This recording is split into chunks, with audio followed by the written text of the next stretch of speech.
Solvitur Ambulando, The Adventures of Steve and Dixie by Stephen Breakstone.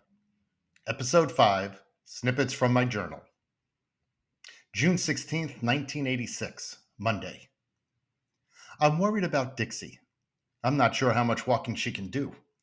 Today we stopped completely because she woke up with a limp, and after a few miles I decided that I had better rest her. I have no experience to know if that is smart or unnecessary. I don't think she is in any pain, though. That would be a problem. I have to play it somewhat safe because there is no turning back. Going back to New Orleans is not happening, that's for sure. And we can't stop here in these tiny towns. So we sit over the levee aside the Mississippi River. There's nothing to do but wait and hope a day off helps. It's weird to take a day off already. Dixie is sleeping most of the day away. I do nothing but hang out and ponder. There's nothing else for me to do.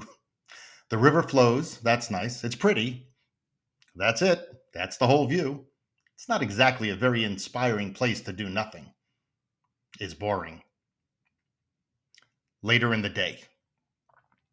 Pre-walk fear had me consider other things I could do besides walk across America. Not having any other ideas, then or now, I continue with this plan. What is my alternative? I've considered that I could get myself to someplace like Yosemite, but just working in a forest doesn't inspire me. And most parks don't accept dogs anyway. But if I do not start to love or like this walk, my big worry continues to be, what do I do with my life? I've been focused on traveling America for a few years now. Am I too old for teenage angst? How did other travelers get through their uncertainty, which is very different from challenges? And how are Mike and Karen and Drakey dog doing? All I know is they're hiking somewhere in New Mexico. Later in the day. Earlier today, the sun changed to rain, and not seeing anything we could use as a shelter where we were already hanging out, I set up the tent. It was a great idea as the rain went from beyond raining to one serious downpour. The ground around me was slowly but surely flooding. I began to plan an escape route for us and the gear. Getting flooded out would have been a hassle, but at this point, not a very big deal. A couple of days ago, getting wet was a big deal, but not now. Still, I didn't want my little, yet whole world to get soaked. I found that brainstorming solutions helped neutralize my fears and anxieties. For a while. I was okay with this stormy challenge. The tent kept us mostly dry, and by the time I was ready to escape the flood, the rain just stopped. Little blessings. Later in the day. I am thinking that the hardships, physical or mental, better be in the minority. Although it is a challenge, the objective of this trip has never been about the challenge. I've got nothing to prove. I don't look forward to hardship or plowing through, although I realize that it does come with the territory. But this experience is an attempt to create a good, full life. And I want it to be as fun and happy as possible. But so far, this adventure's been pretty miserable. Heat, humidity, mosquitoes, a limping dog, boring roads, nerves, anxiety, loneliness. Am I whining too much? Or am I whining just the appropriate amount? Side note. In fairness to myself, and in hindsight, I have considered that with Dixie limping, my body hurting, not sleeping or eating, and all the other challenges I repeatedly documented, came right after 2 weeks of doing absolutely nothing but waiting for time to pass as Dixie's infection healed so we could just start our walk across America. And I've been without my two closest friends for the first time since freshman year at Hofstra. I hadn't considered it at the time, but those 2 weeks of nothingness had already taken a toll on my mental state. And at the time of these journal entries, we'd just been walking a few days. But the real adventure was about 3 weeks old. I trained physically and intellectually for this adventure, but not emotionally. However, these emotional challenges were my adventure. June 17th, 1986, Tuesday, late morning. Dixie is limping again, but I think and hope she is okay. She will have to build up stamina and calluses as we go. I have to move. We've been taking a lot of breaks. I can't do nothing anymore. I train to walk, not to sit and do nothing. These breaks drive me crazy. She doesn't complain, and I don't think she's in any pain, but I have to move. But as a dog and a companion, Dixie is growing by leaps and bounds.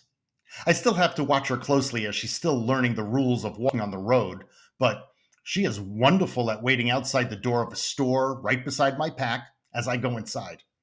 Also, she's only 10 months old, but she instinctively is protective of me when we come about a stranger. And then she becomes friendly as she decides that the stranger is no threat.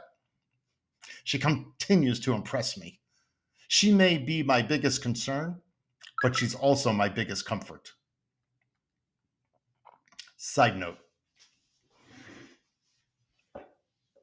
I want to share with you that during these uncertainties and the never ending, what the hell am I doing voice in my head, was Dixie's spirit. Oh, yeah, she was hot and her pads were hurting and she was limping sometimes. But she had spent the better part of the last 2 or 3 months in a cage at the shelter. So aside from struggling a bit, she hadn't a care in the world. She was very upbeat, especially in the cooler early mornings. I'd let her out of the tent and she would run around between the river and the levee as I packed up the tent and the backpacks. She was happy just to be free and with me. Boy, I wish I had a video of her at the time.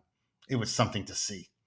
I was concerned and frustrated about her health, but her spirit and enthusiasm were an inspiration. I was not alone. Later in the day, the weather has been good to us today. Hot, but bearable with the help of clouds. The rain cooled things off for a while, and I have avoided being drenched. But rain and pools of water also bring swarms of mosquitoes, so thank God for muskel, an expensive and excellent repellent. It makes the torture tolerable. However, I still have no appetite. I consume very little. I need food for nourishment. I know that to be rejuvenated, but I can't force down very much. I can only drink. Then again, I've been trying to survive on convenience store food. Maybe soon I'll be in a town with a restaurant. Later in the day. What's looping through my mind as we walk? Just yucky stuff the last couple of hours. And I haven't been reading my book or playing my harmonica and hardly taking any pictures. I probably should, but I'm just not in the mood to do any of those things. All I think about is what else I could be doing. Reality is hitting, and I don't know what else to do. I'm educated, open minded, capable, and have a good work ethic, and absolutely no intriguing and realistic career interests.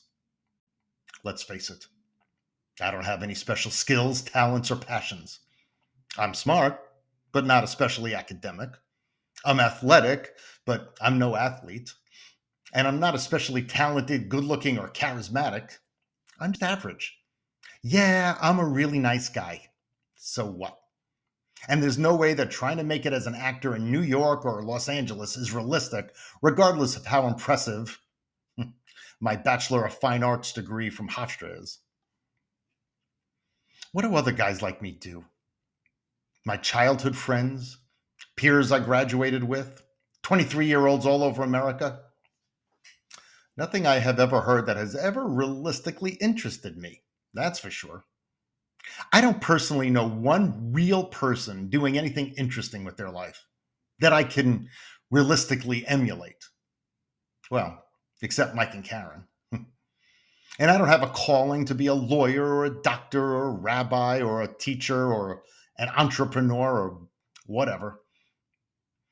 I wish I had a focused passion.